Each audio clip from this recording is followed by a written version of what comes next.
जैन योग के 36 सेशन में आप सभी का स्वागत है। मैं जीतू भाई का जैन योग के 36 सेशन में स्वागत करता हूं। जीतू भाई प्रणाम। प्रणाम। पिछले क्लास के अंदर हमने बहिर्वाचम और अंतर्जल्प के बारे में चिंतन किया था और साथ ही साथ विकल्पों से निर्विकल्प अवस्था में कैसे जाना है उसके बारे में भी बात की थी। इसी श्रृंखला में हम आगे बढ़ेंगे। मैं जीतू भाई को इनवाइट करता हूं। प्रणाम नील भाई। जैन योग के आज के सेशन में हम पूज्यपाद देवानंदी जी विरचित समाधि शतक और महोपाध्याय यशो विजय जी विरचित समाधि शतक ग्रंथ पर स्वाध्याय का प्रारंभ करेंगे। जैसा नील भाई ने बताया कि हम लोगों ने पिछली बार बहिर्वाच व्यवहार नए की अपेक्षा से हम जो वाणी का व्यवहार करते हैं उस विषय में कुछ चिंतन किया था और साथ ही साथ हमने अंतर्जल्प अभ्यंतर अंदर जो हमारे विचारों की धारा बह रही है, विचारों का प्रवाह बह रहा, उसको किस प्रकार से शांत किया जाए उस पर हमने कुछ विचार किया था। हमने 19वें श्लोक के स्वाध्याय का प्रारंभ किया था कि यत् परैहि प्रतिपाद्यो हम, जो मुझे दूसरे लोग उपदेश देते हैं, परैहि अन्यों के द्वारा, प्रतिपाद्य हम मैं उपदेशित हुआ हूँ या मुझे उपदेश दिया जा रहा है। यत् परान प्रतिपादये, और मैं दूसरे को उपदेश दे रहा हूँ। यानी एक जगह पर एक स्थिति ऐसी है कि मैं शिष्य के रूप में कुछ पढ़ रहा हूँ या दूसरी स्थिति में मैं दूसरे के गुरु बन करके उसको उपदेश दे रहा हूँ, उसको मैं कुछ सिखा रहा हूँ। सीखना और सिखाना ये दोनों स्थिति की बात यहाँ पूज्यपाद देवानंदी जी बता रहे हैं। कह रहे हैं कि भाई ये जो हम भावना लेकर चल रहे हैं कि मैं शिष्य हूँ या मैं किसी का गुरु हूँ, तद वो सारा चेष्टितम, वो चेष्टा, वो क्रिया, वो सारी बातें उन्मत्त की तरह पागलपन की दशा है। मतलब वो एक पागलपन है। ये बहुत ही विचित्र बात यहाँ कह रहे हैं पूज्यपाद देवानंदी जी कि पढ़ना या पढ़ाना ये दोनों स्थिति में पागलपन दर्शा रहे हैं। वाचकवर्य उमास्वाती जी ने उन्मत्तता की एक व्याख्या की है। वहां ये कहा कि सद असत और यदृच्छोपलब्धे है। सत और असत को सत और असत के रूप में न मान करके अपनी इच्छा के अनुसार सत को सत मानना या असत को असत मानना या सत को असत मानना और असत को सत मानना, ये विभिन्न परिस्थिति जहां ज्ञान का अभाव है, जहां समझ का अभाव है, जहां प्रतिपत्ति नहीं है, और प्रतिपत्ति नहीं होने के कारण सत और असत के व्यवहार में जो भ्रम उत्पन्न होता है, उस भ्रम का एक स्वरूप ही उन्मत्तता है, पागलपन है। जैसे कोई पागल व्यक्ति पागलपन में सही निर्णय नहीं कर पाता है, अपनी इच्छा के अनुसार, अपने मन के भावों के अनुसार, अपनी वृत्तियों के अनुसार पदार्थ का दर्शन करता है, पदार्थ को जानता है, पदार्थ का उपयोग करता है, पदार्थ के साथ व्यवहार करता है, लेकिन क्या वो सही है? पागलपन में जो भी क्रिया की जाती है वो सारी क्रियाएं व्यर्थ है, क्योंकि पागलपन में विवेक नहीं है। विवेक नहीं होने के कारण ये बात पता नहीं चलता है कि मैं जो कर रहा हूँ वो सही है या गलत है। तो यहाँ भी ये कह रहे हैं कि जब तक ये मैं जुड़ा हुआ हूँ, अहम यहाँ कहा कि अहम परैहि प्रतिपाद्यो, मैं दूसरे के द्वारा उपदेश दिया जा रहा हूँ या उपदेश मैं शिष्यत्व स्वीकार करके पढ़ रहा हूँ, यहाँ अहम है, और यहाँ दूसरी बात कह रहे हैं कि अहम परान प्रातिपाद है, और मैं दूसरे को उपदेश दे रहा हूँ। मतलब मैं जहाँ पढ़ा हुआ है वहाँ ये उन्मत्तता है, वहाँ पागलपन है। क्योंकि आखिर जैसे जैसे आप अंदर उतरते जाएंगे, जैसे हमने पिछली बार देखा था कि आंतरजल्प की जो धारा है वो शांत हो जाए, अंदर के विचार समाप्त हो जाएंगे, जब अंदर एकदम शांति हो जाएगी, तब निर्विकल्प दशा में ये सारी बातें समाप्त हो जाती है। निर्विकल्प दशा में कुछ भी नहीं बचता है।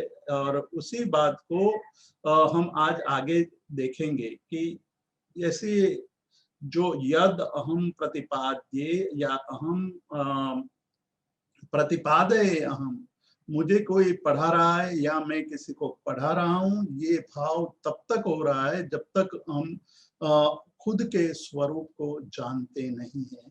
हमारे स्वरूप को हम जब जानने लगते हैं तब हमें ये सारी भ्रांतियां, ये जो उन्मत्तता है, पागलपन है, सत और असत की बात विषय में जो विवेक के कारण सही निर्णय नहीं हो पा रहा है, उसका निराकरण हो जाता है, उसकी समाप्ति हो जाती है। तो वो बात कर रहे हैं कि भाई तो मैं क्या है उसको समझना है। जो यहाँ हम मैं मान करके जो चल रहे हैं, व्यवहार में हम मैं का व्यवहार कर रहे हैं, या मैं जिसको कह रहे हैं वो सही मैं नहीं हूँ, मेरा वो वास्तविक स्वरूप नहीं है, और वहीं से सारी समस्याओं का प्रारंभ होता है। वो अहंकार है, और अहंकार जब तक पड़ा है तब तक सत का बोध नहीं हो सकता है, सत्य का बोध नहीं हो सकता है। अहंकार ही सबसे बड़ा हमारे जीवन में बाधक तत्व है, और उस बाधक तत्व को दूर करना है। लेकिन वो अहंकार मैं जो पड़ा हुआ है वो ऐसे आसानी से निकल नहीं सकता है।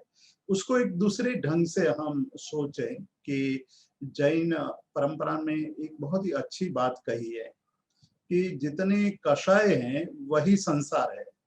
कषायों के कारण संसार है, कषाय जब चले जाते हैं तो संसार भी समाप्त हो जाता है। अर्थात मैं वो एक कषाय है, अहंकार मान कषाय है, और मान जब तक पड़ा हुआ है तब तक संसार है। मान जब समाप्त हो जाएगा तब संसार समाप्त हो जाएगा। मान की समाप्ति जो हमारे ये उन्मत्त दशा है, उन्मत्त दशा में हम चाहते हैं कि मैं जो मेरा है वो समाप्त हो जाए। वो समाप्ति की पूर्ति के लिए हम एक मार्ग अपनाते हैं, हालांकि वो मार्ग सम्यक मार्ग नहीं है, सही मार्ग नहीं है, और सही मार्ग नहीं होने के कारण हमारा मैं कभी समाप्त नहीं होता है। हम मैं को समाप्त करने के लिए मैं को भरते जाते हैं।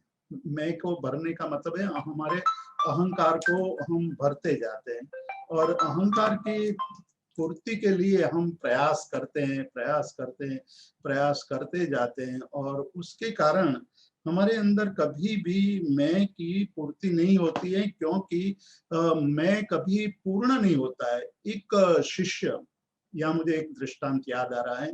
एक शिष्य एक गुरु के पास जाता है। गुरु बहुत पहुंचे हुए थे, उनकी बहुत प्रतिष्ठा थी, लोगों में माना जाता था कि ये जो गुरु है वो गुरु आत्मज्ञानी है, आत्म साक्षात्कार कर लिया है, और उसको सब कुछ पता है।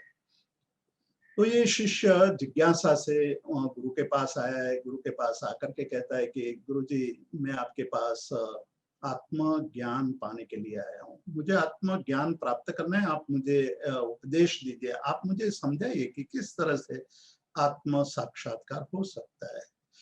तो उन्होंने कहा ठीक है, कल आना। आज तो मैं आपको कोई बात नहीं कह पाऊंगा, कल आना। दूसरे दिन आया तो उन्होंने कहा कि भाई तुम आया है तो हम लोग चलते हैं कुएं के पास। कुएं के पास गए, वहां एक ढोल रख दिया गुरुजी ने। कुएं के बाहर एक छोर पर कुआं ढोल रखा, और बाल्टी उठाई और कुएं के अंदर डाली, और डाल करके पानी निकाल करके वो ढोल में डाल दिया। अब ढोल जो था वो पैंदी नहीं थी नीचे उसके, मतलब बेसलेस था, उसमें पैंदी नहीं होने के कारण जो पानी अंदर डाला गया वो पानी बाहर निकल गया। गुरुजी ने दूसरी बार बाल्टी भरी और बाल्टी भर करके उस ढोल में डाला, फिर पानी बह गया। तीसरी बार बाल्टी से पानी निकाला और वो पानी ढोल में डाला, पानी निकल गया। अब शिष्य को आश्चर्य होने लगा, वो सोचने लगा कि ये गुरुजी क्या कर रहे हैं। तब गुरुजी ने कहा कि भाई मैं वही कह रहा हूँ जो मुझे कहना है, जो तुम्हारी जिज्ञासा है उसका जवाब दे रहा हूँ।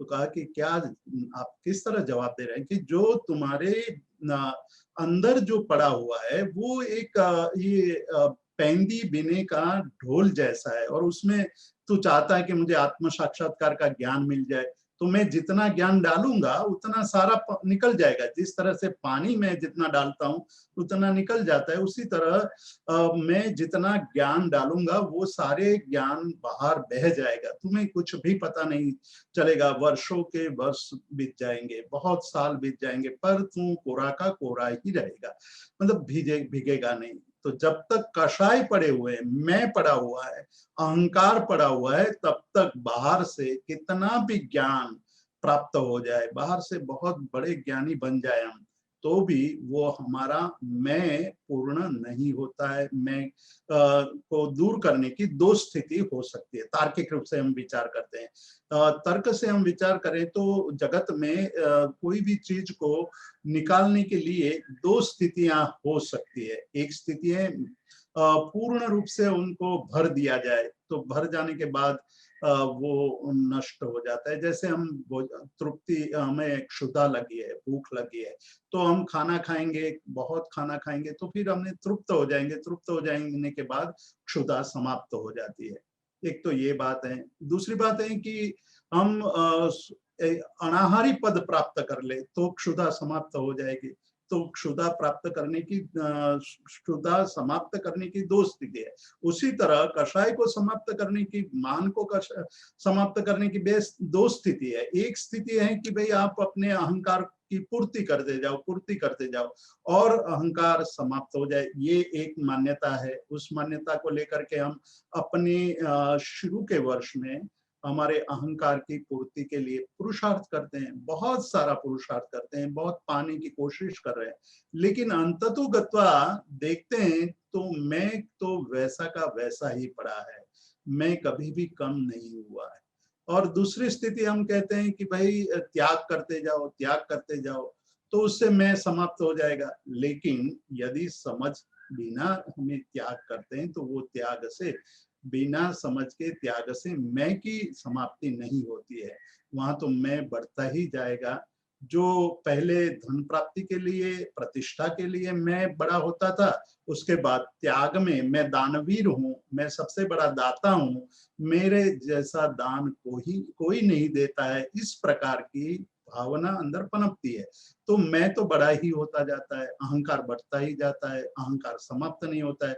जिस तरह से गुरु ने ये कहा था कि भाई पानी डालते हो तो पानी तब तक अंदर नहीं टिकेगा जब तक उसकी पैंदी नहीं होगी, बेस नहीं होगा। बेस होगा तो पानी अंदर टिकेगा, नहीं तो पानी टिकेगा ही नहीं। तो उसी तरह हम कषाय को जब तक समझेंगे नहीं, उसको दूर करने की कोशिश नहीं करेंगे, तब तक वो कषाय क्रोध, मान, माया, लोभ समाप्त नहीं हो सकते। यहाँ पूज्यपाद देवानंदी जी समाधि की प्राप्ति के लिए सबसे पहली बात ये कह रहे हैं कि भाई अंतर्जल्प तो तुमने समाप्त करने की कोशिश की, लेकिन अंतर्जल्प के समाप्ति के लिए निर्विकल्पक स्थिति तक पहुंचना है।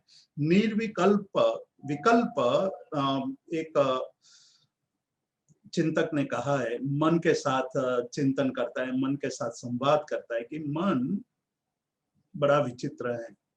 मन को शांत करना अति कठिन, सबसे दुष्कर कार्य है। मन को निमित्त मिलते ही मन एक के बाद एक विचार में लग जाता है। विचार विचार विचार, निरंतर विचार, सोते हुए भी विचार है, जगते हुए भी विचार है, दिन में भी विचारों की परिक्रमा चालू ही है। ये जो मैं के विचारों की यात्रा है वो निरंतर चालू, उस यात्रा को समाप्त करना है, उसको स्थगित करना है। तो वो चिंतक अपने मन के साथ संवाद करता है कि मन तू शांत क्यों नहीं होता है, क्यों तू विचार करता है, तू थकता भी नहीं है। इतने सारे विचार किए हैं, इतने सारे, फिर भी मन विचार से कभी भी रुकता नहीं है, विचार करते ही जा रहा है, विचार चालू है। एक विचार दूसरे 10 विचारों को खींच कर ले आता है, 10 विचार 100 विचारों को लेकर आता है, 100 विचार 1000 विचारों को उत्पन्न कर देता है। तो विचार से मुक्त दशा कभी भी मन की नहीं हुई। तो चिंतक मन को पूछ रहा है कि भाई ये विचार का प्रारंभ कहाँ से हो रहा है, विचारों की स्थिति समाप्त करनी है, मुझे मन को शांत करना है, विचार रहित करना है, निर्विचार स्थिति तक पहुंचना है। तो ये आवश्यक है कि विचारों का प्रारंभ कहाँ से हो रहा है वो हमें खोजना पड़ेगा। जब हम विचारों के प्रारंभ की बिंदु को, केंद्र को पकड़ लेंगे, विचार का प्रारंभ जहां से होता है उस केंद्र को हम समझ लेंगे, तो विचार को समाप्त करने के दिशा में हम आगे बढ़ पाएंगे। तब हमारा कार्य बहुत ही सरल हो जाएगा। हमारी जो सबसे बड़ी समस्या ये है कि हम विचार से परेशान तो हैं, विचारों को समाप्त करना भी चाहते हैं, लेकिन विचार कहाँ से उत्पन्न होते हैं उसका विचार हम नहीं करते हैं, विचार का विचार नहीं करते हैं, विचार को समाप्त करने की विचारणा करते हैं, उसको समाप्त करने का मन में भाव उत्पन्न होता है। क्योंकि विचार जब तक हमारे सम्यक विचार होता है तो वो शाता देता है, लेकिन जब विचार मिथ्या हो जाते हैं, अधिकतर हमारा विचार मिथ्या ही होते हैं और हमारे विचार हमें पीड़ा ही देते हैं, कभी भी शांति नहीं देते, सुख नहीं देते। सुख देने वाले विचार होते तो आज हम बहुत आगे निकल गए होते, लेकिन हमारे जो विचार है वो विचार सुख देने वाले विचार नहीं है। तो यहाँ चिंतक अपने मन को पूछता है कि कहाँ से विचार शुरू होता है, विचार का प्रारंभ कहाँ से होता है, ये मुझे बताओ, तो मैं विचारों पर प्रभुत्व, विचारों पर विजय हासिल कर पाऊंगा। आनंदगंज जी महाराज ने भी परमात्मा के सामने बैठ करके यही बातों का जिक्र किया है, यही बात बार बार दोहराते हैं कि मनडू किम ही न बाजे हो कुंथु जी न, मनडू किम ही न बाजे, जिम जिम जतन करीने राखू तिम तिम अलगू भांजे। हे परमात्मा, मैं तेरे पास आया हूँ, तेरे पास आया तो मैं किस लिए, मैं तेरे जैसा बनने के लिए, मैं आत्मा से परमात्मा बनने के लिए आपके पास आया हूँ। मैं एक बहिरात्मा दशा में जी रहा हूँ, उस दशा से निकल करके परमात्मा दशा प्राप्त करने के लिए आया हूँ।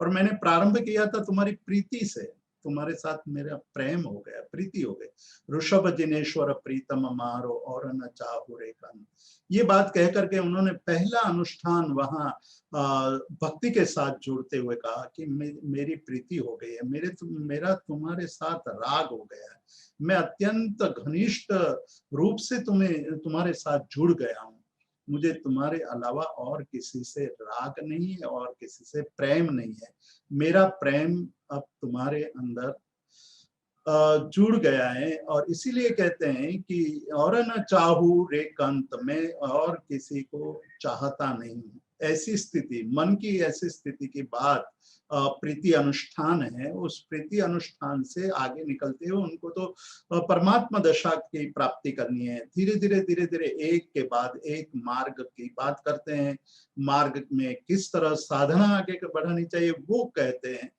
जब वो कुंथुनाथ भगवान के स्तवन तक पहुंचते हैं तब वो कह देते हैं, थक जाते हैं, वो हार जाते हैं, मन से हार जाते हैं।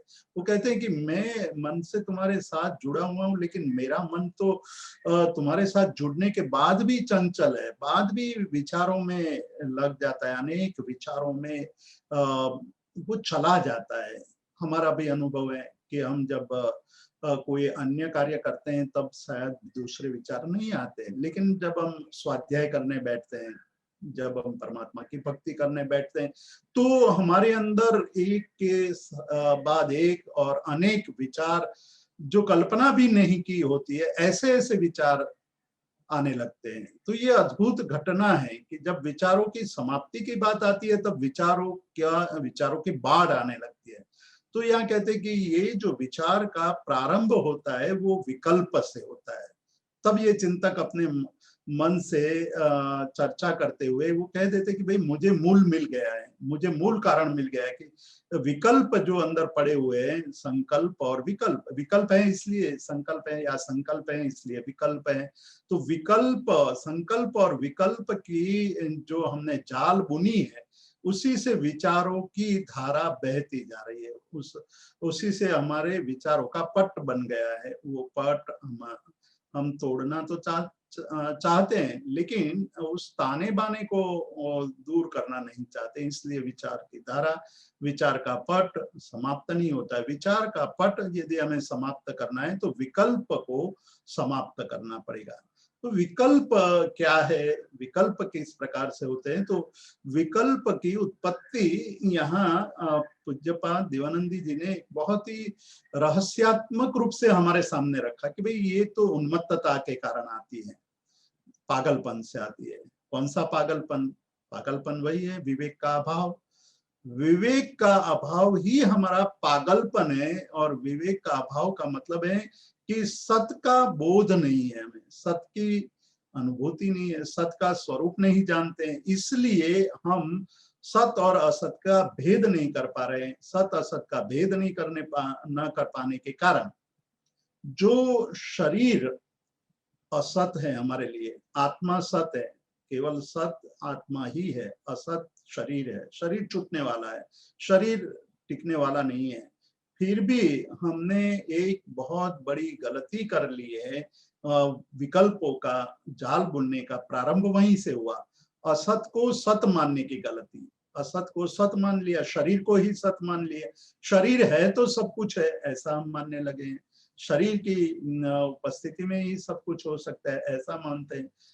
ये भूल गए कि शरीर एक साधन है, शरीर एक आश्रय स्थान है, शरीर में आत्मा है, वही सबसे महत्वपूर्ण तत्व है, वो हमें पकड़ना है। यदि वो पकड़ लेते हैं तो शरीर के स्वरूप का बोध यानी भेद ज्ञान, भेद ज्ञान का मतलब है शरीर से भिन्न ऐसा कोई तत्व है जो तत्व सही है, सत्य है, वो हमारा स्वरूप है। वो जब समझ में आ जाता है तो वो बात समझ में आ जाती है कि मैं जिसको मैं मान रहा हूं वो तो मिथ्या है, वो मिथ्या को मिटाना है। मैं नहीं हूं जो मैं मानता हूं, मैं अहंकार से, अहंकार को मैं मानता हूं, मेरे भाव को यानी ममत्व भाव को मैं मानता हूं, वो सारी मिथ्या भावना है, कुछ भी मैं नहीं हूं। आप आंखें बंद करके देखिए कि मैं क्या है, मैं का स्वरूप खोजने जाओगे और सम्यक रूप से उसकी विचारधारा में आगे बढ़ते जाओगे तो पता चलेगा कि मैं का कोई स्वरूप ही नहीं है, मैं तो केवल कल्पना है, केवल कल्पना, केवल विकल्प है, केवल विचारों का एक प्रवाह है। कई बार हम कह चुके हैं कि मैं वो है जो हमेशा रहता है, वही मैं है। जो मैं जिसको हम मान रहे हैं, जो हमारे साथ आता नहीं है, जो हमारा है नहीं, वो मैं नहीं हूँ, वो मेरा नहीं है। हमने वही गलती कर ली है कि जो मेरा नहीं है, जो मैं नहीं हूँ उसको मैं मानता हूँ, जो मेरा नहीं है उसको मैं मेरा मानता हूँ। ये जो मिथ्या धारणा पैदा हुई वही विकल्प है। और उस विकल्प को हटाने के लिए अब यहाँ एक बहुत ही बड़ी मार्मिक बात पूज्यपाद देवानंदी जी करते हैं। देवानंद जी कहते हैं कि यद अग्राह्यम न गृह्णाति।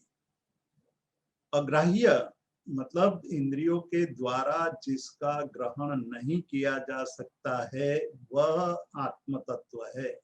मतलब कि आत्मा इंद्रियों के द्वारा कभी भी पकड़ में नहीं आ सकता, इंद्रियातीत है, इंद्रिय से परे हैं। मतलब आंख से कोई ये कहे कि मुझे आप आत्मा दिखा दो तो मैं आत्मा को मान लूंगा, कोई कहे कि मुझे आत्मा की आवाज सुना दो तो मैं आत्मा को मान लूंगा, कोई कहे कि मुझे आत्मा की गंध सुंघा दो तो मैं आत्मा के स्वरूप को मान लूंगा, कोई कहे कि आत्मा का स्वाद मुझे चखा दो तो मैं आत्मा के अस्तित्व का स्वीकार कर लूंगा।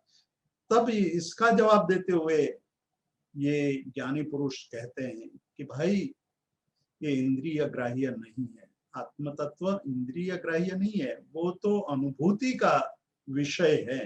गूंगे को जैसे गौल खिलाया जाए और उनको कहा जाए कि भाई गौल की जो गुड़ की, गौल मतलब गुड़, गूंगे को ये कहा जाए कि गुड़ के लक्षण की व्याख्या करो, तो वो बोल नहीं सकता है। वो केवल यही कह सकता है कि भाई आप खा करके देख लो।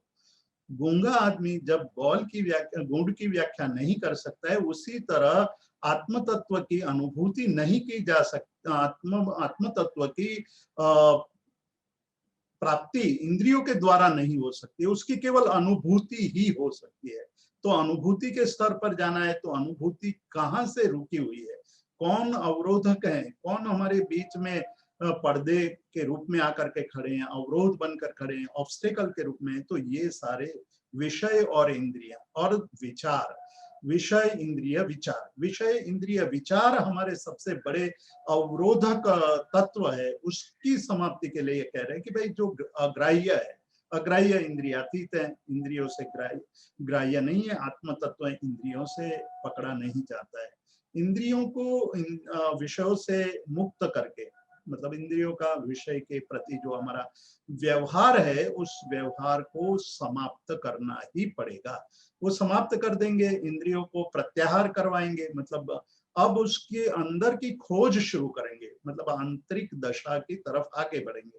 तब धीरे धीरे पता चलेगा कि भाई कोई एक ऐसा तत्व है जो तत्व आज तक हमने न देखा है, न सूंघा है, न चखा है, न उसको सुना है, न उसका स्पर्श किया है। ऐसा कोई एक तत्व है, और वो तत्व है वो अनुभूति के स्तर पर ही उसका अनुभव हो सकता है।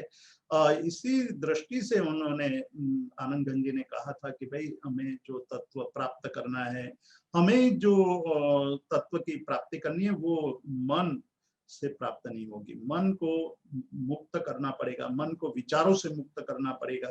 तो यद अग्राह्यम न गृह्णाति, ये बात अब करें कि जो अग्राह्य है, जिसको इंद्रिय से ग्रहण नहीं किया जा सकता है, वो क्या करता है? तो क्या वो कुछ भी ग्रहण नहीं करता है। हम मानते हैं कि वो हम ग्रहण करते हैं, लेकिन वो हम ग्रहण ही नहीं कर सकते। ये हमारी मिथ्या धारणा है कि हम ग्रहण कर रहे हैं, हम प्राप्त कर रहे हैं, हम उसको इकट्ठा कर रहे हैं। वो कहते हैं कि यद अग्राह्यम न गृह्णाति गृहीतम नापि मुंचति। दूसरी बात कह रहे हैं अब, आत्म स्वरूप के प्रति हम जब चिंतन करने लगते हैं, तब धीरे धीरे उसका स्वरूप स्पष्ट होता जाता है। स्वरूप ये बता रहे हैं कि भाई जो अग्राह्य है वो कोई भी चीज ग्रहण नहीं कर सकता है, उसको कुछ भी ग्रहण करने योग्य है ही नहीं। और जो ग्रहण किया हुआ है, यद गृहीतम, जो ग्रहण किया हुआ है, वो नापि मुंचति, वो कभी भी छोड़ता नहीं है। तो ये एक रहस्यात्मक बात हो गई। रहस्यात्मक बात है यह है कि आत्मा अग्राह्य है। आत्म तत्व अग्राह्य मतलब इंद्रिय से ग्राह्य नहीं है, वो केवल अनुभूति का विषय है। और उसने जो ग्रहण किया हुआ है, आत्मा तत्व ने जो ग्रहण किया हुआ है, वो कभी भी छोड़ता नहीं है। तो क्या ग्रहण किया हुआ है, इस पर चिंतन करने की बात ये पूज्यपाद देवानंदी जी करते हैं कि भाई आप सोचो कि आत्म तत्व ने क्या पकड़ कर रखा है, क्या उसके पास है। तो उनके गुण है, आत्म तत्व के गुण है। वो कभी भी छूटता नहीं है, वो कभी नष्ट नहीं होता है, वो कभी अलग नहीं होता है। जो चीज अलग हो जाती है, जो चीज छूट जाती है, वो उनकी ग्रहण की हुई नहीं मानी जाएगी। तो वो तत्व को यदि हम विस्तार से विचार करेंगे, तब पता चलेगा कि हम जिसको पकड़ करके मैं और मेरा कर रहे हैं, वो मैं और मेरा नहीं है। आत्म तत्व का मेरा जो है वो कभी छूटता ही नहीं है। क्या है मेरा? आत्म तत्व का खुद का मेरा क्या है? तो आत्म तत्व का खुद का ज्ञान है, चैतन्य है, उपयोग है। आत्म तत्व का स्वयं का जो गुण है, ज्ञान है, दर्शन है, चारित्र है, तप है, उपयोग है, चैतन्य है, वो कभी भी नष्ट नहीं होता है।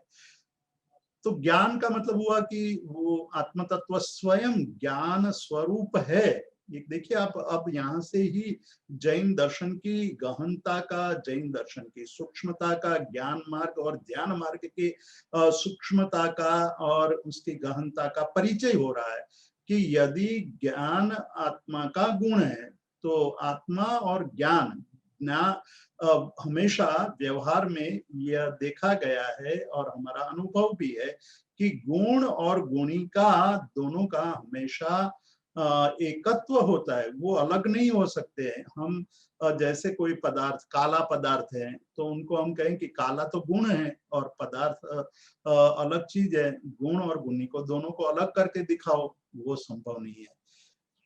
गुण और गुणी हमेशा साथ ही रहते हैं तो एक दूसरे का पर्याय बन जाते हैं। उसी तरह यहाँ कहते हैं कि ज्ञान को अलग नहीं कर सकते, ज्ञान आत्मा का गुण है जैनिज्म के अनुसार, जैन धर्म के अनुसार।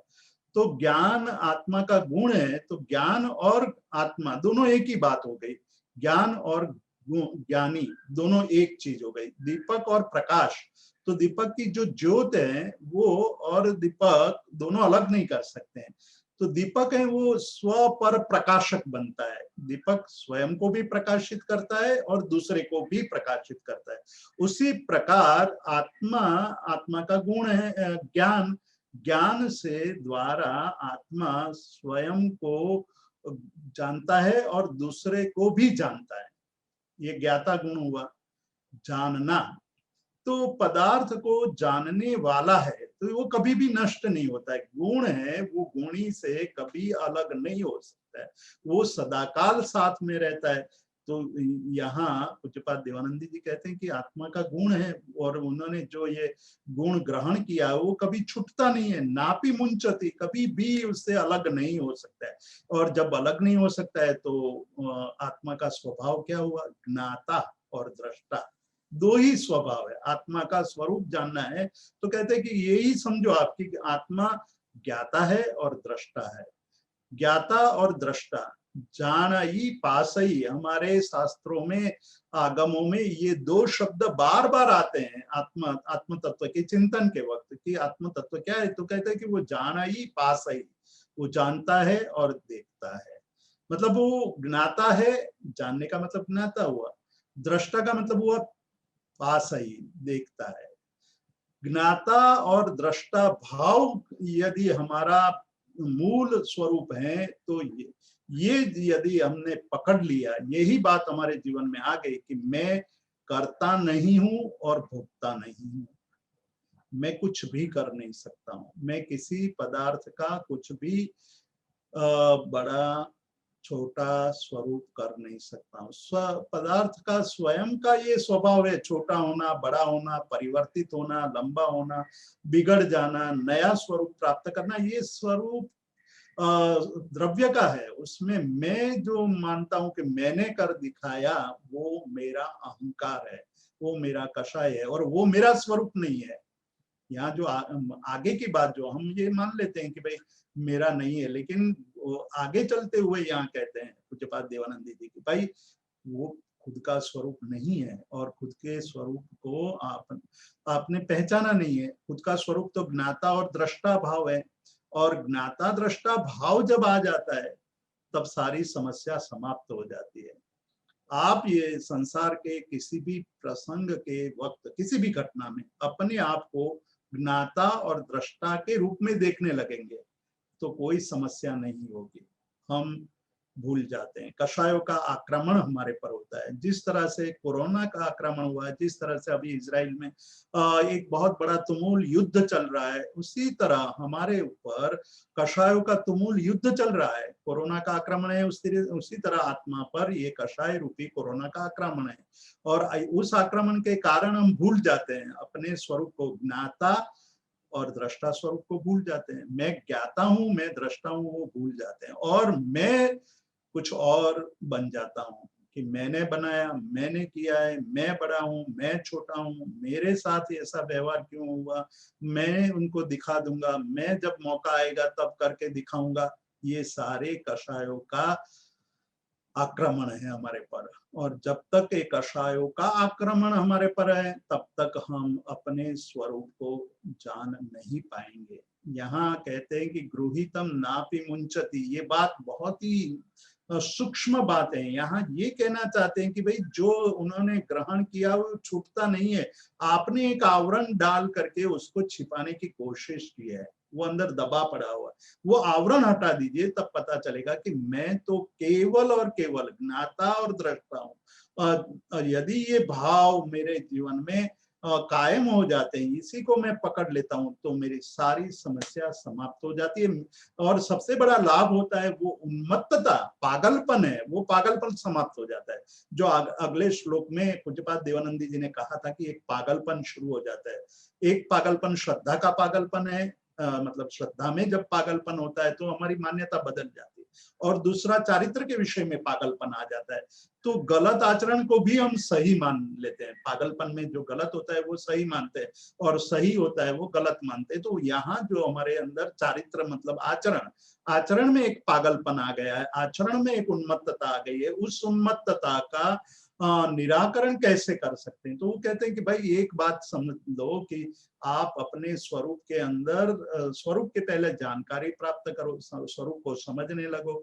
सब स्वरूप का समझने के लिए ही हमने वो दृष्टांत लिया था कि एक ढोल के अंदर जो इसके पैंदी नहीं है, उस पैंदी बिना के ढोल के अंदर जितना भी पानी डालोगे उतना पानी बाहर निकल जाएगा। उसी तरह ये अहंकार है, कषाय है, वो एक पैंदी बिना ढोल जैसा है, जो अंदर हम ज्ञान या चारित्र या त्याग या कुछ भी डालते जाते वो बाहर निकल जाता है। हमें करना ये है कि उसको समझना है। अहंकार को पूर्ति करने से अहंकार की समाप्ति नहीं होगी, कुछ छोड़ देने से अहंकार की समाप्ति नहीं होगी, जानने से ही अहंकार की समाप्ति होगी। तो क्या जानना चाहिए अहंकार की समाप्ति के लिए? क्या जानना चाहिए? तो कहा कि भाई ज्ञाता और दृष्टा भाव को समझ लो। आप इस जो जन्म पाए, मनुष्य जन्म है या कोई भी जन्म है, उसमें आपका स्वरूप क्या है वो जानने की कोशिश करेंगे, वो प्राप्त करने की कोशिश करेंगे, तो आप बहुत सारे प्रश्नों से बच जाएंगे। तो तीसरे चरण में ये कहते जानाति सर्वथा सर्वम, ये बहुत महत्वपूर्ण बात कहते। एक के बाद एक आप जितना सूक्ष्मता से उसका चिंतन करेंगे, स्पष्टता बढ़ती जाएगी, और हमारे ऊपर जो परतें लगी हुई है वो परतें हटती जाएगी। स्वरूप की दिशा में हम धीरे धीरे धीरे आगे बढ़ते जाएंगे। तो पहली बात ये कही कि भाई वो आत्मा तो अग्राह्य है, अनुभूत विषय है, अनुभूत पदार्थ है, अनुभूति के स्तर पर ही उसका अनुभव हो सकता है, वो किसी इंद्रियों के द्वारा, मन के द्वारा ग्रहण नहीं किया जा सकता है। दूसरी बात ये कही कि जो आत्मा के पास है वो कभी नष्ट भी नहीं होता है। मतलब आवरण आ सकते हैं, आवरण को हटाने की बात कर रहे हैं, पर जो है ज्ञाता और दृष्टा भाव जो है वो कभी समाप्त नहीं होता है, वो हमेशा रहेगा। यद गृहीतम नापि मुंचति, वो छूटता नहीं है। तो क्या है उसका, क्या गृहीतम, उसने क्या ग्रहण किया? तो क्या जाना थी, ज्ञान है। सर्वथा सर्वम, हमेशा सभी पदार्थों को जानने की क्षमता, जानने का स्वभाव आत्म तत्व का है। और वो बात यदि याद रहे, उसी बात को परमात्मा महावीर ने कहा था कि जो जे एकम जानई से सब्बम जानई, जे सब्बम जानई से एकम जानई। जे एकम जानई, एक तत्व को जो जान लेता है वो सबको जान लेता है। जिस तरह से हम चावल पकाते हैं, तो चावल पकाते वक्त सभी चावल को देखना नहीं पड़ता है। एक चावल को देख लिया आपने कि भाई आप पके हैं कि नहीं पके हैं, एक चावल पक जाता है तो हम हमारी जो बहनें हैं वो निर्णय कर लेती है कि सारे चावल पक गए हैं। उसी तरह यहाँ एकम जानई, जेगम जानई से सब्बम जानई, हम अपने आप को जान ले तो जगत के सभी तत्वों को जान लेंगे। जे सब्बम जाने से एकम जाने, उसके उससे उल्टा यहाँ कह रहे कि जो सबको जान लेता है वो एक को जान लेता है। जो सबको जानने की बात है वो तो बहुत ही मुश्किल बात है। उसके लिए एक जन्म पर्याप्त नहीं है, अनेक अनेक जन्म चाहिए। अनेक जन्मों के बाद भी हम विश्व के समस्त तत्व, समस्त पुद्गल, समस्त पर्यायों का बोध नहीं कर पाते। इसलिए पहला मार्ग ही सरल और उत्तम है कि जे एकम जाने। यदि मैं अपने आप को जान लेता हूँ तो जगत के सभी तत्वों को जान लेता हूँ। तो स्व को जानना, ये स्व का स्वरूप जान लेना। और विशेषता तो ये है कि ये जो आत्म तत्व है वो सभी को, सभी सर्वथा सर्वम, हमेशा सभी को जानता है। और तत्स्व संवेद्यम अहम अस्मि, वही संवेद्य मतलब निज वेद्य, अपना वेदन करने योग्य यानी अनुभूति करने योग्य तत्व वही है। संवेद्य अहम अस्मि, मैं क्या हूं? तो कहते हैं कि वही मैं संवेदन करने योग्य तत्व हूं। मतलब कि मुझे यदि पुरुषार्थ करना है, कुछ जानने की कोशिश करनी है, कुछ पाने की कोशिश करनी है, तो केवल और केवल स्व को, निज वेद्य, स्व संवेद्य, संवेद्य पद मैं हूं, मैं, मुझे ही मेरा संवेदन करना चाहिए। ये बात यहाँ कहते हैं। बहुत ही चिंतनीय बात है, गंभीरता से चिंतन करने योग्य बात है। हमने आज तक, अभी इसी क्षण तक क्या किया है? संवेद्य पद हमने अपने आप को कभी माना नहीं है। हम तो हर बार बाहर के पदार्थों को संवेदन, बाहर के पदार्थों का संवेदन करने की कोशिश करते हैं। ज्ञान प्राप्त करने के बाद भी हम बाहर के पदार्थों का संवेदन, निमित्त मिलते ही हम बाहर कूद पड़ते हैं उसको पाने के लिए, उसके स्वरूप को समझने के लिए, उसकी अनुभूति के लिए। ऐसे कूदते हैं जैसे हम ज्ञान रहित हो गए हैं। जीवन भर पुरुषार्थ करने के बाद भी हमारा मन तो वहां कूद जाता है, वहां भागता है कि चलो कार में जा रहे हैं और आपने आम की दुकान देखी तो आपने कहा कि भाई यहाँ रोक रोक दो, बहुत अच्छे आम दिखाई दे रहे हैं, उतरो वहां देख लेते हैं, थोड़ा आम खरीद लेंगे। फिर हम ये कभी कभी किसी को ये अनुभूति हो जाती है, ज्ञान जागृत हो जाता है कि अरे ये तो क्या कर रहे हैं। या पत्नी कहती है कि भाई अभी थोड़ी देर पहले तो आत्मा की बात कर रहे थे और एकदम आप ये पदार्थ में कहाँ फंस गए। तो कहने नहीं, ऐसा नहीं है, कल हम भगवान की भक्ति करने जाएंगे तो आम चढ़ाना होगा, थोड़ा आम इसीलिए लेना चाहता हूँ। तो हम अपने मन से तर्क भी ऐसे लगा लेते हैं कि जिस तर्क को काटा नहीं जा सकता है।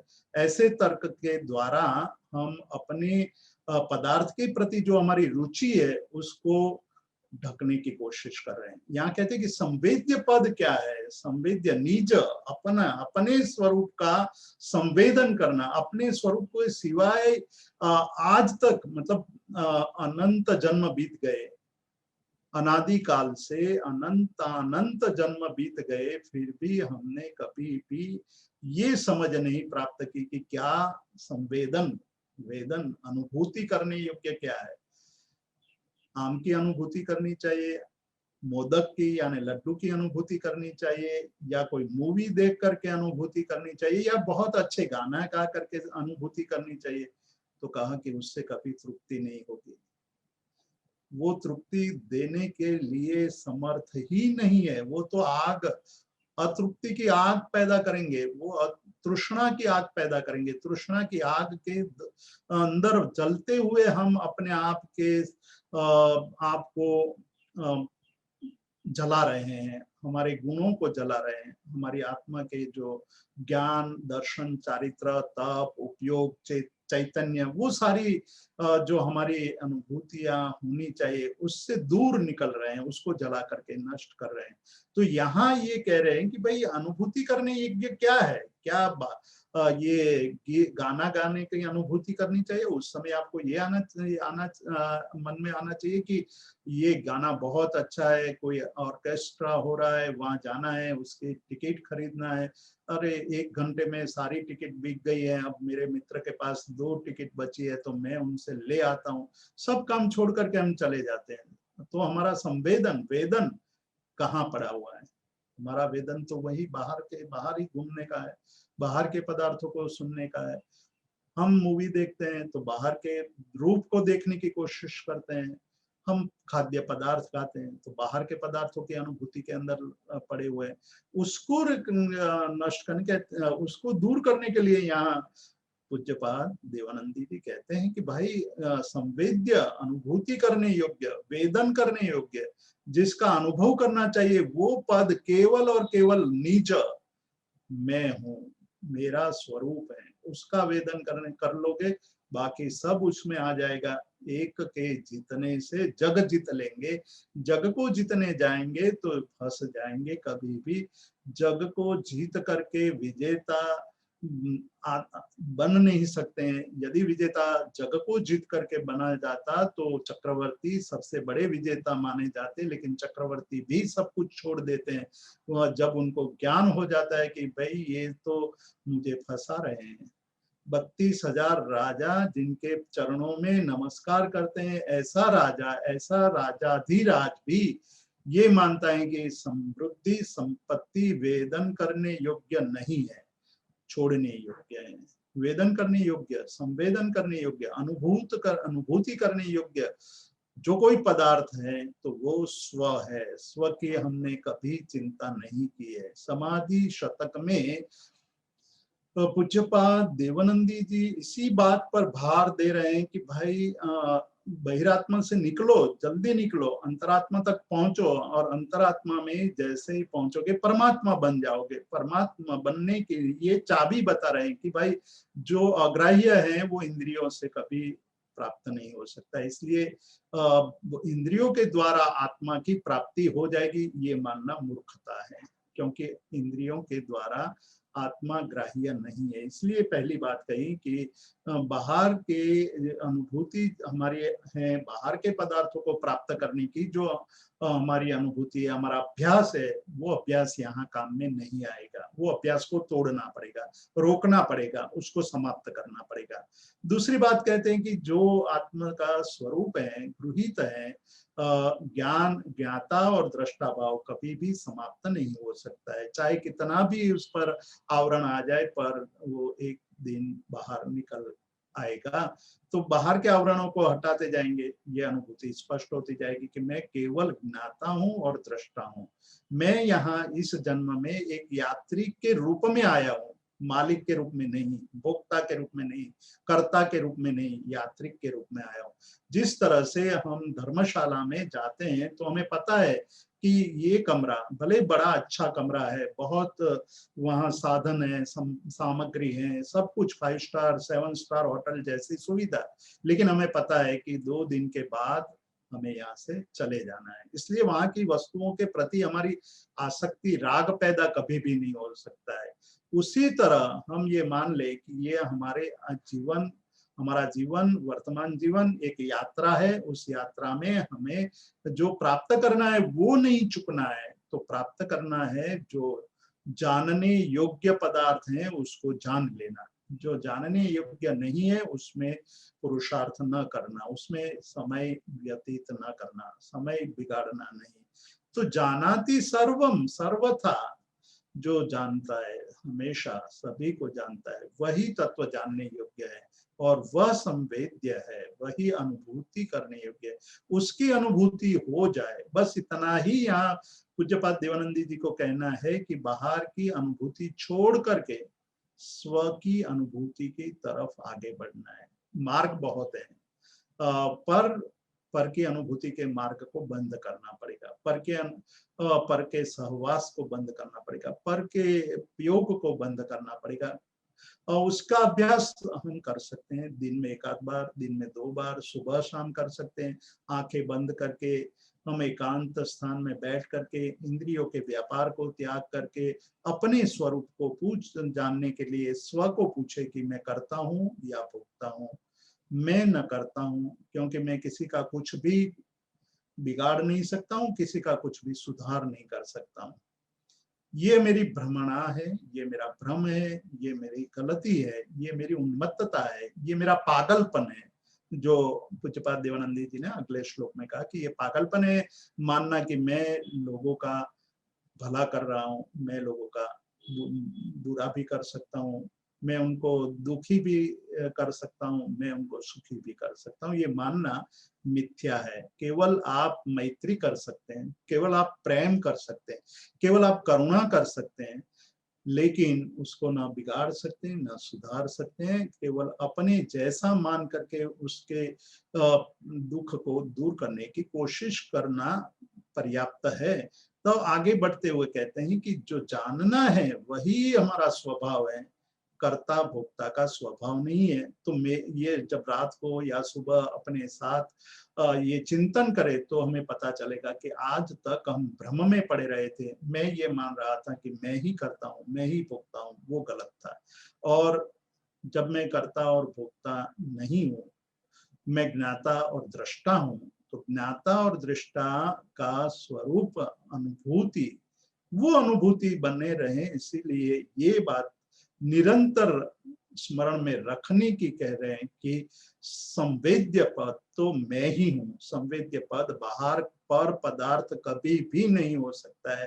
पर के संवेदन में मैंने अनंत जन्म बिता दिए, लेकिन शांति, सुख, संपत्ति कुछ भी नहीं मिला। मेरी संपत्ति मैंने गंवा दी, मेरा स्वरूप मैंने नहीं पाया। इसलिए कह रहे हैं कि अब ये समझ में आना चाहिए कि स्व संवेद्य ही मेरा स्वरूप है। मेरा प्रयत्न होना चाहिए कि मैं स्व संवेद्य बनूं, तब उन्मत्तता, वो श्रद्धा संबंधी उन्मत्तता और चारित्र संबंधी उन्मत्तता नष्ट हो सकती है।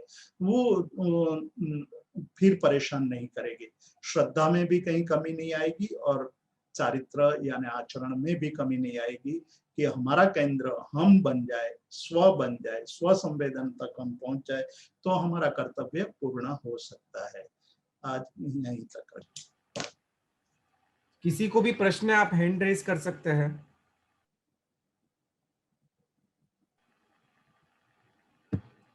भावना जी, आप प्रश्न पूछ सकते हो। हाँ, ओके। જીતુભાઈ પ્રણામ. आज આપે જે આત્મા માટે જ્ઞાતા દ્રષ્ટા ભાવ કીધો, તો જે દ્રષ્ટા ભાવ એ થોડું વધારે એક્સપ્લેન કરશો? એટલે એક્ઝેક્ટલી દ્રષ્ટા ભાવમાં આપણે આત્માને કેવી રીતે કેળવવો જોઈએ? दृष्टा, ज्ञाता અને દ્રષ્ટા, उसके लिए मैंने दो शब्द का प्रयोग जो आगम में सर्वज्ञ भगवंतों ने, गंधर्व भगवंतों ने प्रयोग किया है वो बताया था। एक था जानाई, दूसरा पासई। जिस तरह से हम मूवी जब देखते हैं तो मूवी देखते वक्त मूवी में हास्य के दृश्य आते हैं, युद्ध के दृश्य आते हैं, खून के दृश्य आते हैं, वहाँ लूटफाट के दृश्य आते हैं, हार के दृश्य होते हैं, जीत के दृश्य होते हैं। लेकिन हम दृष्टा के रूप में जब तक वहाँ मौजूद है तब तक हम मानते हैं कि ये केवल नाटक है, ये केवल एक कहानी है, ये वास्तविक नहीं है।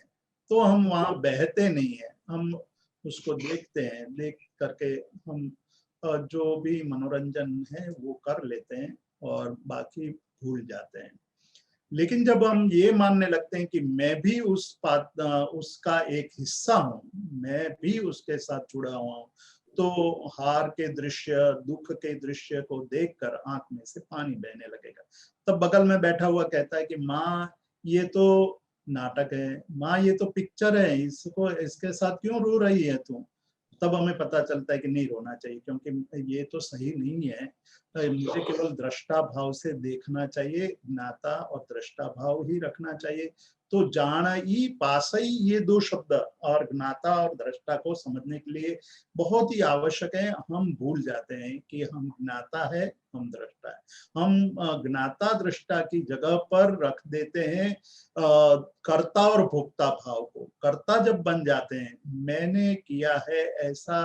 अब मैं कई बार एक दृष्टांत देता हूँ और कहता हूँ कि जब आप खाना पकाते हैं, बहुत अच्छी रसोई बना लेते हैं, अच्छी सामग्री बना लेते हैं और सबने खाते हुए आनंद लिया है, आनंद लूटा है, लेकिन किसी ने आपकी खाने बनाने की सामग्री का वखान नहीं किया, प्रशंसा नहीं की, तो अंदर आप विह्वल हो जाते हैं, उद्वेलित हो जाते हैं कि ये लोग खाना जानते हैं कि नहीं जानते हैं। किसी ने मेरे खाने का ही प्रशंसा नहीं की, तो वहां कर्ता भाव के कारण ये एक क्लेश उत्पन्न होता है। ये संक्लेश उत्पन्न होने का कारण कर्ता भाव है। आप ये मानो कि मेरा कर्तव्य केवल अच्छा भोजन बनाना है, कोई प्रशंसा करे या न करे, यही मेरा कर्तव्य है। ऐसा मान करके यदि आप खाना पकाते हैं तो आपके लिए कोई भी परिस्थिति में न दुख होगा, न आनंद होगा, न पीड़ा होगी, न क्लेश होगा। जो हम क्लेश उत्पन्न करते हैं वो हमारी मानसिकता से उत्पन्न होता है, दूसरे कोई नहीं करता। उसने प्रशंसा भी कर ली तब भी हमारे मन की जो अतृप्ति है वो यही रहती है कि भाई उसने सब्जी का बखान किया, सब्जी की प्रशंसा की, लेकिन वो फरसान बनाया था उसकी तो प्रशंसा नहीं की, वो तो उससे भी अच्छा था। तो वो अतृप्ति हमारे अंदर पड़ी रहती है। हर हर प्रसंग में हम ये अनुभूति करते हैं, लेकिन हम उसके जगते नहीं है कि ये मैं कहाँ फंस रहा हूँ, ये मेरा नहीं है, मेरे तो मेरा कर्तव्य है, मैंने कर्तव्य कर लिया, भूल जाओ, छोड़ दो उसको। जिस समय जैसा करना था वैसा मैंने भाव से कर लिया, अब मुझे उसमें फंसना नहीं है। तो आपके दिन, आपके भाव, आपकी क्रिया, आपकी प्रक्रिया आपको सुख देने वाली बनेगी, अन्यथा दुख वहां पड़ा हुआ है। तो कर्ता और भोक्ता भाव वो स्थान ले लेते हैं दृष्टा और ज्ञाता भाव को छोड़ करके। आगम में ये कहा, जानई, आत्मा केवल जानता है, जानकार है, जानने की उनकी स्थिति है, वो कर्ता नहीं बन सकता है। पास ही वो देख सकता है, देखने के एक दृष्टा के रूप में, एक ऑब्जर्वर के रूप में, एक साक्षी के रूप में वो है, लेकिन हम भूल जाते हैं, वहां भोक्ता बन जाते हैं कि मैं भोग रहा हूँ। और भोगने के बाद अतृप्ति फिर वहां आ जाती है, तृष्णा फिर आ जाती है, वहां फिर हमें वासना, कामना जागृत हो जाती है। और वासना का मतलब है जो मिला है उसमें शांति नहीं है और अधिक पाने की इच्छा, वो वासना है। वो तृष्णा से पैदा हुई, तृष्णा पैदा हुई भोक्ता भाव में से, भोक्ता भाव पैदा हुआ हमारी अज्ञानता से, हमारे स्वरूप के अज्ञानता से। स्वसंवेद्य को न पकड़ करके पर संवेद्य को स्वसंवेद्य मानना, ये हमारा सबसे बड़ा जो द्वंद्व या जो हमारी सबसे बड़ी प्रॉब्लम थी वहीं से शुरू होती है। उसी को दूर करने के लिए ये बात पूज्यपाद देवानंद जी ने कर्ता भोक्ता भाव के रूप में समझा करके ज्ञाता और दृष्टा भाव धारण करने के रूप में कही है। Okay, thank you so much. Next question, Chinmay Shah. પ્રણામ ગુરુજી। તો તમે અત્યાર સુધી હું એમ સમજ્યો કે જ્યારે આપણે જીવ અને ચેતન ભેગું થાય તો એના લીધે રાગ દ્વેષ ઉત્પન્ન થાય, એટલે ન કષાય થાય ને વિચારોનો આશ્રવ શરૂ થાય। પણ જ્યારે આપણે આમ વિચાર કરીએ કે વિચાર માત્ર હું મારી જાતને પૂછું કેમ આવે છે, તો મારા અનુભવ, મારી સમજણ, મારા જીવનભરનો જેટલા બી લર્નિંગ છે એના આધાર પર, એટલે બધાનો સમન્વય છે ને ક્યાંક ને ક્યાંક, માત્ર કશાયના લીધે વિચાર નથી ને। અને એટલે પ્રશ્ન એ થઈ જાય કે એ બધા આપણે કેવી રીતે શૂન્ય કરવા અને ત્યાંથી ભેદ જ્ઞાન સુધી કેવી રીતે જોડવું, એ પ્લીઝ એકવાર ફરીથી સમજાવશો? श्योर। सबसे पहले हमें ये देखना है, हमारे सामने जो प्रॉब्लम है वो ये है कि हमारी जो प्रक्रिया है, विचारों की उत्पत्ति की प्रक्रिया, उसको समझने की आवश्यकता है, वो नहीं समझ रहे हैं, वही सबसे बड़ी समस्या है। हमने आज जो बात कही वो कषाय की भी उत्पत्ति का मतलब हमने लिया था विकल्प। विकल्प से ये बात उत्पन्न होती है। और विकल्प या संकल्प, जो वस्तु को प्राप्त करने के, वस्तु सही है या गलत है, ये सारे मन में विचार आते हैं, विकल्प आते हैं। और विकल्प की एक जाल ऐसी विचित्र जाल है कि वो बढ़ती ही जाती है। जिस तरह से मकड़ी, मतलब करोड़ियों, जिसको गुजराती में करोड़ियों कहते हैं, जो मकड़ी है वो अपने ही मुंह से जो लार निकलती है, उस लार से अपना जाला बुनती है। और वो जाला कहीं बाहर से नहीं लाती है, वो अपने मुंह से ही निकलता है और वो ही उसको सूक्ष्म सूक्ष्म जाला बनाता है। लेकिन वो भूल जाती है, वो मकड़ी भूल जाती है कि ये जितना सूक्ष्म जाला मैं अपने खुराक के लिए बना रही हूँ, क्योंकि वो जाला बुनने का मतलब ये है कि कोई मच्छर उसमें फंसे और उसको खा करके अपना आहार प्राप्त कर ले। मकड़ी ये भूल जाती है कि मैं जितना सूक्ष्म जाला बुनूंगा वो मेरे भी घातक बनेगा, मैं भी उसमें फंस करके मरूंगा। तो उसी बात को लेकर के यहाँ हमें सोचना चाहिए कि हम जितने विचार के ताना बाना बुनते हैं, वही विचारों या वही विकल्पों के ताना बाना ही हमें फंसा देते हैं हमारे जीवन में। आप इसलिए मैंने कहा शाम को जब आप 5 मिनट निकाल करके अपने साथ थोड़ा चिंतन शुरू करो तो पता चलेगा कि मैं क्या करना चाहता हूँ, मैं क्या बनना चाहता हूँ, मैं जो कर रहा हूँ वो कहाँ ले जाएगा मुझे।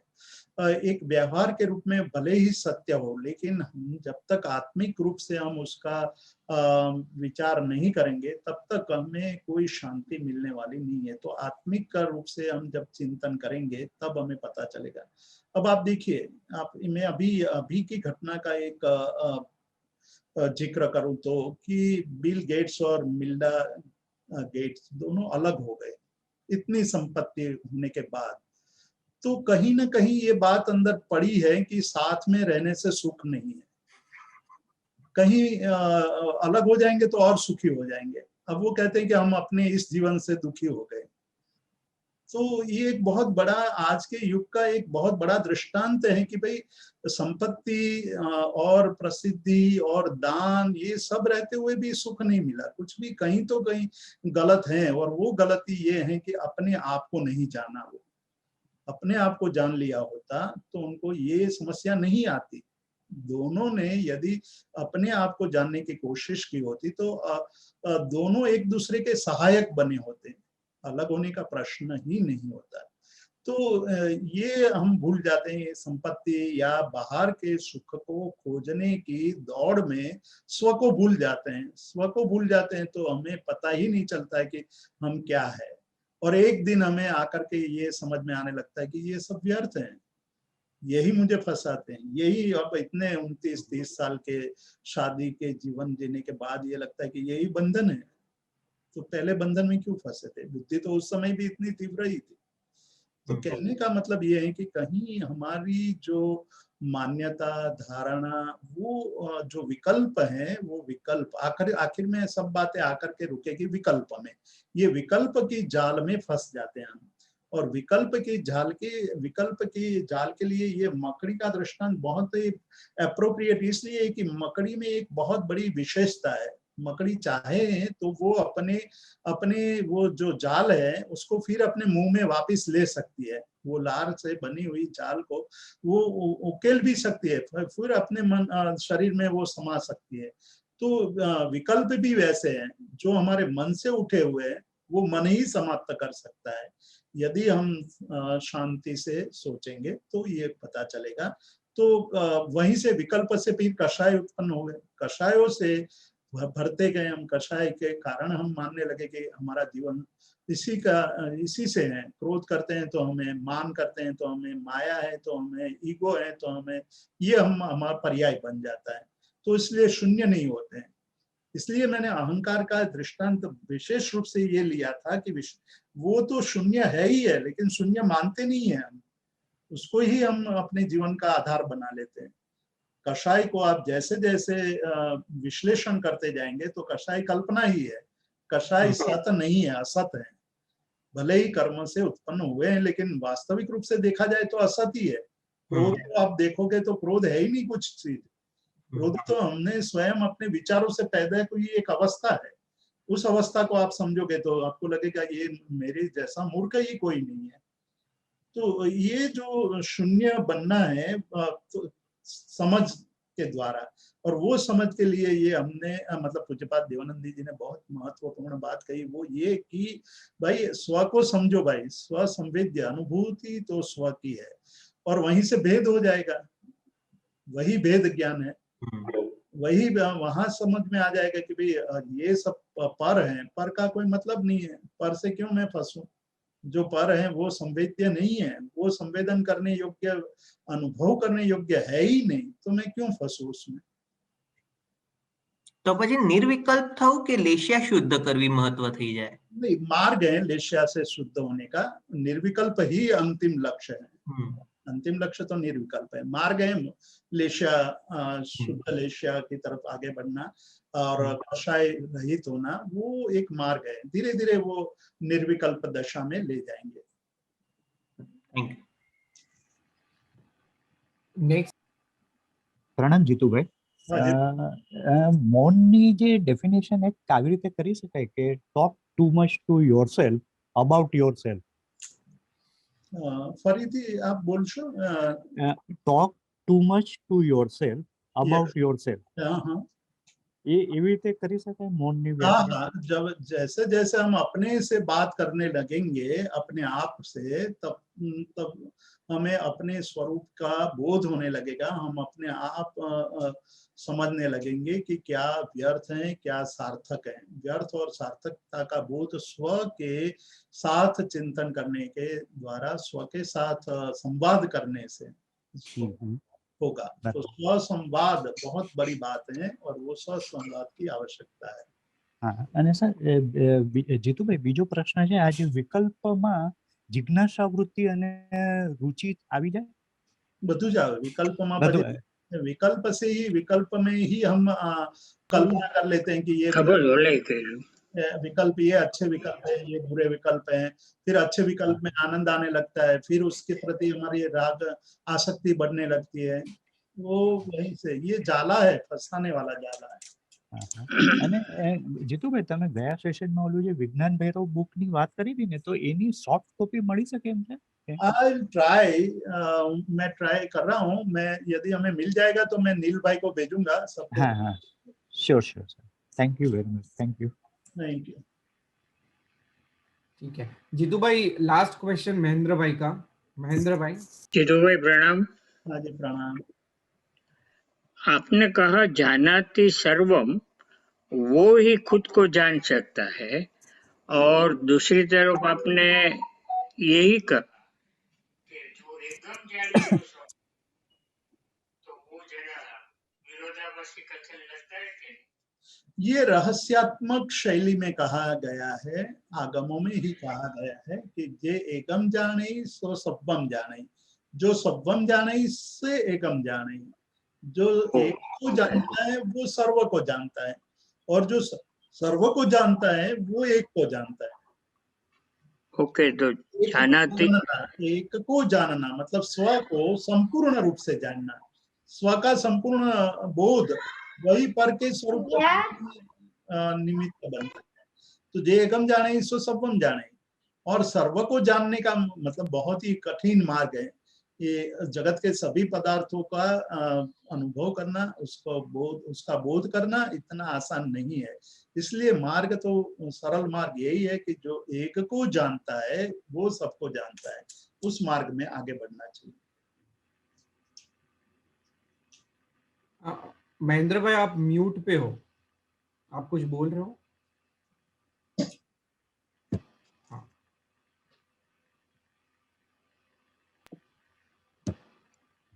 ओके, थैंक यू जीतू भाई। वो जानाति सर्वम, वो खुद को जान सकता, अभी समझ में आ गया। थैंक यू, आभार।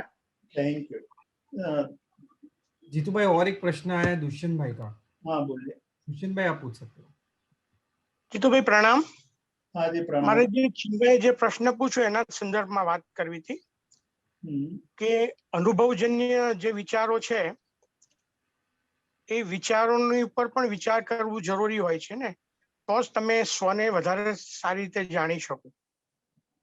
એ બાબતમાં મારે જાણવું છે કે અનુભવજન્ય વિચારોની પણ અગત્યતા ખરી કે નહીં?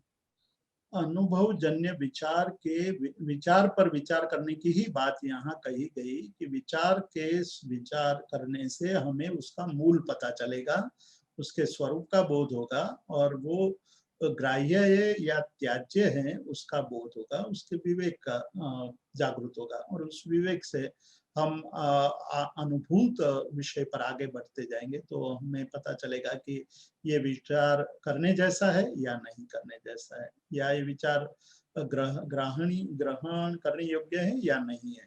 तो ये प्रारंभिक कक्षा है। बाद में जब आगे चलते जाएंगे तब तो ये पता चलेगा कि विचार मात्र समाप्त करने योग्य है, विचार मेरा स्वरूप नहीं है। जो आगे हमें बता दिया गया था कि जो हमारे अंतर्जल्प है विचार, वो तो पौद्गलिक है, वो पुद्गल का है। आत्मा चैतन्य है, चेतन स्वरूप है, वो दोनों भिन्न है। लेकिन प्रारंभ में तो जो आप कह रहे हैं वो आवश्यक है कि हम विचार पर विचार करें और अनुभूत विचारों पर भी विचार करके उसमें ग्राह्य अग्राह्य तक पहुंचे, और बाद में जैसे जैसे ग्राह्य विचार का सूक्ष्म चिंतन करेंगे वैसे वैसे ये लगने लगेगा कि ये भी गलत है, उसको भी छोड़ना चाहिए। थैंक यू जीतू भाई, थैंक यू। जीतू भाई, एक और प्रश्न आया है, आप पूछ सकते हो। होस्ट टू आपका नाम है। हाँ, प्रणाम सर, श्वेता बोल रही हूँ जोधपुर से। ये मेरा प्रश्न है कि जो हम इंद्रियों से विषयों का ग्रहण करते हैं तो उनको हम अनुभव की कोटि में लें, या आत्मा से जो हम समझते हैं या आत्मा से जो अनुभव करते हैं वो अनुभव की कोटि में होगा? दोनों में कुछ अंतर करेंगे या दोनों का ही नाम अनुभव होगा? दोनों का अनुभव अभी जब तक अज्ञान दशा है तब तक एक ही रूप दिखाई देगा।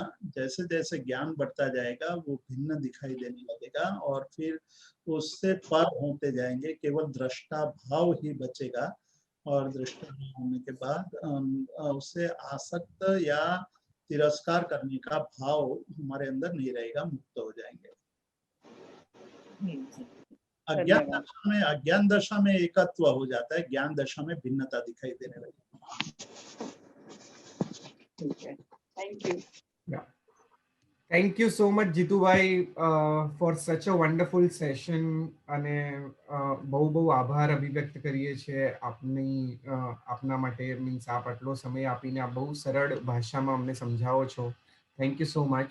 सो इसी के साथ हम आज के सेशन को विराम देंगे और जगत के सभी जीवों का कल्याण हो, जगत के सभी जीवों का मंगल हो, इस भावना के साथ प्रार्थना।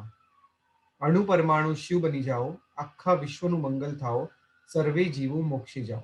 खामेमि सव्व जीवे, सव्वे जीवा खमन्तु मे, मित्ति में सव्व भुवेसु, वैरम मज्जन केणै। सर्वथा सौ सुखी थाओ, पाप ना कोई आचरो, राग द्वेष थी मुक्त बनीने, समता सौ समाचरो। प्रणाम जीतू भाई। प्रणाम प्रणाम प्रणाम।